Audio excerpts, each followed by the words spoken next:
Hi friends, welcome to Dhruvi's kitchen. ಬನ್ನಿ, ಇವತ್ತು ಕಡಲೆ ಬೀಜದ ಬರ್ಫಿ ಮಾಡೋದು ಹೇಗೆ ಅಂತ ನೋಡೋಣ. ನಾನಿಲ್ಲಿ ಈ ಕಪ್ಪಲ್ಲಿ ಒಂದು ಕಪ್ ಕಡಲೆ ಬೀಜ ತೊಗೊಂಡಿದ್ದೀನಿ. ಒಂದು ಮುಕ್ಕಾಲು ಭಾಗ, ಅದೇ ಸೇಮ್ ಕಪ್ಪಲ್ಲಿ ಮುಕ್ಕಾಲು ಭಾಗ ಆಗುವಷ್ಟು ಬೆಲ್ಲ ತೊಗೊಂಡಿದ್ದೀನಿ. ಸ್ವಲ್ಪ ತುಪ್ಪ ತೊಗೊಬೇಕು. ತುಪ್ಪ ಇಲ್ಲಾಂದರೆ ಎಣ್ಣೆನೂ ಓಕೆ. ಏಲಕ್ಕಿ ಪುಡಿ, ಒಂದು ಚಿಟಿಕೆ ಆಗುವಷ್ಟು ಅಡುಗೆ ಸೋಡಾ ತೊಗೊಂಡಿದ್ದೀನಿ. ಬನ್ನಿ, ಮೊದಲಿಗೆ ನಾವು ಕಡಲೆ ಬೀಜನ ಹುರ್ಕೋಬೇಕು. ಹದವಾಗಿ ಸೀದೋಗದೇ ಇರೋ ಥರ ಹುರ್ಕೋಬೇಕು. ಒಂದು 5 ನಿಮಿಷ ಆಗುತ್ತೆ. ಕಡಿಮೆ ಉರಿ ಇಟ್ಕೊಂಡು ನಿಧಾನಕ್ಕೆ ಕಡಲೆ ಬೀಜ ಹುರ್ಕೋಬೇಕಾಗುತ್ತೆ. ಈ ಥರ ಕಡಿಮೆ ಉರಿ ಇಟ್ಕೊಂಡು ಹುರ್ಕೋಬೇಕು. ಅದು ಮೇಲ್ಗಡೆ ಸಿಪ್ಪೆ ಬರೋ ಅಷ್ಟಾದರೆ ಸಾಕು. ಕೈ ಆಡಿಸ್ತಾ ಇರಬೇಕು, ಇಲ್ಲಾಂದರೆ ಒಂದೇ ಕಡೆ ಕಪ್ಪಗಾಗ್ಬಿಡುತ್ತೆ. ನೋಡಿ, ಇಷ್ಟಾದರೆ ಸಾಕು.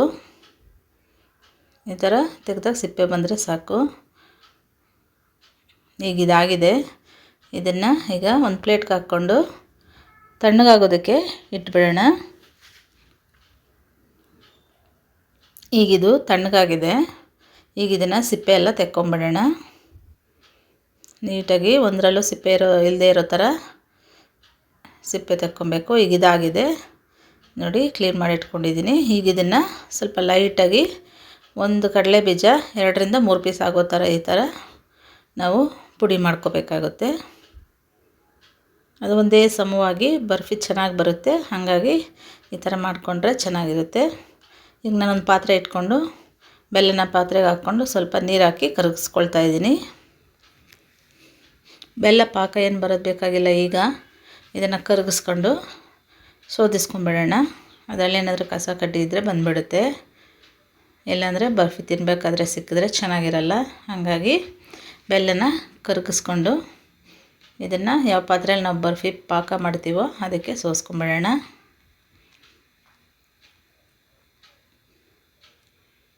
ಈ ಥರ ಸೋಸ್ಕೊಂಡ್ರೆ ಕಲ್ಲು ಮಣ್ಣು ಏನಾದರೂ ಇದ್ದರೆ ಬಂದುಬಿಡುತ್ತೆ.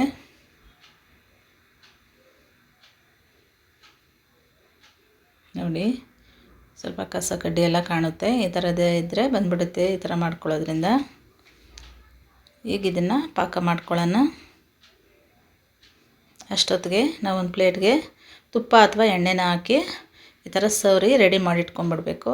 ನಾವು ಲಾಸ್ಟಲ್ಲಿ ಮಾಡ್ಕೊಳ್ಳೋಣ ಅಂದರೆ ಲೇಟ್ ಆಗಿಬಿಡುತ್ತೆ, ಪಾಕ ಗಟ್ಟಿಯಾಗಿಬಿಡುತ್ತೆ. ಹಾಗಾಗಿ ಮೊದಲೇ ರೆಡಿ ಮಾಡಿ ಇಟ್ಕೊಂಡಿರಬೇಕು. ಈಗ ಇದನ್ನು ಪಾಕ ಮಾಡ್ಕೊಳ್ಳೋಣ. ಕಡಿಮೆ ಉರಿ ಇಟ್ಕೊಂಡು ಪಾಕ ಮಾಡ್ಕೋಬೇಕಾಗುತ್ತೆ. ಹೊಸ್ದಾಗಿ ಕಲಿತಾ ಇರೋರು ಆದಷ್ಟು ಕಡಿಮೆ ಉರಿಯಲ್ಲಿ ಇಟ್ಕೋಬೇಕು. ಆಗಾಗ ಸ್ವಲ್ಪ ನೀರು ತಗೊಂಡು ಒಂದು ಪ್ಲೇಟಲ್ಲಿ ಬೆಲ್ಲದ ಪಾಕನ ಹಾಕಿ ಚೆಕ್ ಮಾಡ್ತಾ ಇರಬೇಕು. ಇದರಲ್ಲಿ ವಿಡಿಯೋ ಮಿಸ್ ಆಗಿದೆ ಫ್ರೆಂಡ್ಸ್. ಒಂದು 2-3 ಸಲ ಆಗಾಗ ಸ್ಟವ್ ಆಫ್ ಮಾಡಿನೇ ಚೆಕ್ ಮಾಡ್ಕೊಳ್ಳಿ, ಆಮೇಲೆ ಆನ್ ಮಾಡ್ಕೋಬೋದು. ಯಾವ ಥರ ಪಾಕ ಬರಬೇಕಂದ್ರೆ ಈ ಥರ ನೀರಿಗೆ ಹಾಕಿ ತೆಗೆದು ಸ್ವಲ್ಪ 1-2 ಸೆಕೆಂಡ್ ಬಿಟ್ಟು ಅದನ್ನು ಈ ಥರ ಮುರಿದ್ರೆ ಗ್ಲಾಸ್ ಥರ ಕಟ್ಟಾಗಬೇಕದು. ಹಿಂಗೆ ಮುರಿದ್ರೆ ಕಟ್ಟಾಗಬೇಕು. ಆ ಥರ ಪಾಕ ಬರಬೇಕು. ನೋಡಿ, ಈ ಥರ ಕಟ್ಟಾಗಬೇಕು. ಇಷ್ಟು ಬಂದರೆ ಸಾಕು. ಸ್ಟವ್ ಆಫ್ ಮಾಡ್ಕೊಂಬಿಡೋಣ. ಆದಷ್ಟು ಫಸ್ಟ್ ಟೈಮ್ ಮಾಡ್ತಾಯಿರೋರು ಸ್ಟವ್ ಆಫ್ ಮಾಡಿ ಚೆಕ್ ಮಾಡಬೇಕಾಗುತ್ತೆ ಪಾಕನ. ಈಗ ಇದಕ್ಕೆ ಒಂದು ಚಿಟಿಕೆ ಆಗುವಷ್ಟು ಅಡುಗೆ ಸೋಡಾನ ಸೇರಿಸ್ಕೋಬೇಕು. ಆಮೇಲೆ ಏಲಕ್ಕಿ ಪುಡಿ ಸೇರಿಸ್ಕೊಳ್ತಾ ಇದ್ದೀನಿ. ಏಲಕ್ಕಿ ಪುಡಿ ಆಪ್ಷನಲ್ಲು, ಬೇಕಂದರೆ ಹಾಕ್ಕೋಬೋದು, ಇಲ್ಲಾಂದರೆ ಬಿಡ್ಬೋದು. ಸೇರಿಸ್ಕೊಂಡು ಒಂದು ಸಲ ಮಿಕ್ಸ್ ಮಾಡಿ ಈಗ ಕಡಲೆ ಬೀಜನ ಸೇರಿಸ್ಕೊಂಬಿಡೋಣ. ಬೇಗ ಮಿಕ್ಸ್ ಮಾಡಿ ತಟ್ಟೆಗೆ ಹಾಕ್ಕೋಬೇಕಾಗುತ್ತೆ. ನೀಟಾಗಿ ಮಿಕ್ಸ್ ಮಾಡ್ಕೊಳ್ಳೋಣ. ಒಂದು ಸಲ ಎಲ್ಲ ಮಿಕ್ಸ್ ಆಗೋ ಥರ ಮಿಕ್ಸ್ ಮಾಡಿಕೊಂಡ್ರೆ ಸಾಕು. ಬೇಕಂದರೆ ಇವಾಗಲೂ ಒಂಚೂರು ತುಪ್ಪ ಹಾಕ್ಕೋಬೋದು, ಅವಶ್ಯಕತೆ ಇಲ್ಲ, ಹಾಗೇನೂ ಮಾಡ್ಕೋಬೋದು. ನೋಡಿ, ಇಷ್ಟಾದರೆ ಸಾಕು. ಈಗ ಇದನ್ನು ಪ್ಲೇಟ್ಗೆ ಹಾಕ್ಕೊಂಬಿಡೋಣ. ನಾವು ತುಪ್ಪ ಸವರ್ಕೊಂಡಿರೋವಂಥ ಪ್ಲೇಟ್ಗೆ ಇದನ್ನು ಹಾಕ್ಕೊಂಡ್ಬಿಡೋಣ. ತಳ ಸಮವಾಗಿರುವಂಥ ಒಂದು ಬಟ್ಲು ಅಥವಾ ಈ ಥರ ಏನಾದರೂ ಕುಟ್ಟಣಿಗೆನೋ ತಗೊಂಡು ಇದನ್ನು ನಮಗೆ ಯಾವ ಥರ ದಪ್ಪ ಬೇಕಾ ತೆಳು ಬೇಕಾ ನೋಡಿಕೊಂಡು ಈ ಥರ ಪ್ರೆಸ್ ಮಾಡ್ಕೋಬೇಕಾಗುತ್ತೆ. ಇದನ್ನು ಸ್ವಲ್ಪ ಬಿಸಿ ಇದ್ದಂಗೆ ಮಾಡ್ಕೋಬೇಕು. ಈ ಥರ ನೀಟಾಗಿ ಕರೆಕ್ಟಾಗಿ ಒಂದು ಲೇಯರ್ ಬರೋ ಥರ ಮಾಡಿಕೊಂಡು ಈಗ ಸ್ವಲ್ಪ ಬಿಸಿ ಇದ್ದಂಗೆ ನಾವು ಕಟ್ ಮಾಡ್ಕೋಬೇಕಾಗುತ್ತೆ. ನಮಗೆ ಯಾವ ಸೈಜು ಅಥವಾ ಶೇಪ್ ಯಾವ್ದು ಬೇಕೋ ಆ ಥರ ಕಟ್ ಮಾಡ್ಕೋಬೇಕು.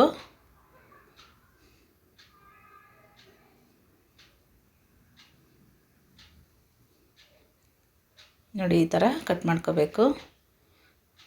ಈ ಥರ ಮನೆಯಲ್ಲೇ ಮಾಡಿಕೊಂಡ್ರೆ ಮಕ್ಳು ಇಷ್ಟಪಟ್ಟು ತಿಂತಾರೆ. ಸುಮ್ಮನೆ ಹೊರಗಡೆಯಿಂದ ತರೋ ಜಂಕ್ ಫುಡ್ ಕೊಡೋ ಬದಲು ಈ ಥರ ಮನೆಯಲ್ಲೇ ಮಾಡಿಕೊಟ್ರೆ ತುಂಬ ಆರೋಗ್ಯಕರವಾಗಿರುತ್ತೆ. ನೋಡಿ ಈಗ ಕಟ್ ಮಾಡಿದ್ದಾಗಿದೆ. ಈಗ ಇದನ್ನು ಪೂರ್ತಿ ತಣ್ಣಗಾಗೋಕ್ಕೆ ಇಟ್ಬಿಡಬೇಕು. ನೀವು ಬೇಕಂದರೆ ಫ್ರಿಜ್ಜಲ್ಲೂ ಇಡ್ಬೋದು. ಪೂರ್ತಿ ತಣ್ಣಗಾಗಬೇಕು. ಒಂದು 10-15 ನಿಮಿಷ ಆಗ್ಬೋದು ಫ್ರಿಜ್ಜಲ್ಲಿ ಇಟ್ಟರೆ. ಹಾಗೆ ಇಟ್ಟರೆ ಒಂದು ಅರ್ಧ ಗಂಟೆ ಇಡಬೇಕಾಗುತ್ತೆ. ನೋಡಿ ಈಗ ಇದು ತಣ್ಣಗಾಗಿದೆ. ಈಗ ಇದನ್ನು ಈ ಥರ ತೆಕ್ಕೊಂಬಿಡೋಣ. ಈ ಥರ ಮಾಡಿ ಪೂರ್ತಿ ತಣ್ಣಗಾದ್ಮೇಲೆ ಒಂದು ಏರ್ ಟೈಟ್ ಬಾಕ್ಸ್ಗೆ ಹಾಕಿ ಇಟ್ಕೊಂಡ್ರೆ 15-20 ದಿನ ತಿನ್ಬೋದು.